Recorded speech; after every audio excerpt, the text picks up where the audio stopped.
ડીસા ભાજપના બે હરીફ નેતાઓનું મિલન થતાં રાજકીય ગરમાવો. ડીસાના રાજકારણમાં એક અણધારી ઘટનાએ રાજકીય ગરમાવો લાવી દીધો છે. જિલ્લા ભાજપના પૂર્વ મહામંત્રી અમૃત દવે, જેઓ ધારાસભ્ય પ્રવીણ માળીના નજીકના સાથી ગણાય છે, તેમણે સોશિયલ મીડિયા પર એક પોસ્ટ શેર કરી, જેમાં તેમણે પૂર્વ ધારાસભ્ય શશિકાંત પંડ્યાને પોતાના પરમ મિત્ર અને રાજકીય ગુરુ ગણાવ્યા છે. આ મામલો ડીસા શહેરમાં ટોક ઓફ ધ ટાઉન બન્યો છે, પરંતુ બનાસકાંઠા જિલ્લા ભાજપમાં પણ ચર્ચા જગાવી છે.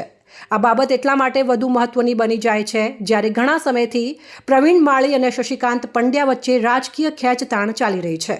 ડીસા નગરપાલિકાની ગત ચૂંટણીમાં ઉમેદવારોની પસંદગીને લઈને તત્કાલીન ધારાસભ્ય શશિકાંત પંડ્યા અને પ્રવીણ માળી જૂથ વચ્ચે તીવ્ર મતભેદો હતા અને વિધાનસભાની ચૂંટણીમાં ભાજપે શશિકાંત પંડ્યાની જગ્યાએ પ્રવીણ માળીને ટિકિટ આપી અને અમૃત દવે પણ પ્રવીણ માળીને જીતાડવામાં તનતોડ મહેનત કરી મહત્વની ભૂમિકા ભજવી હતી.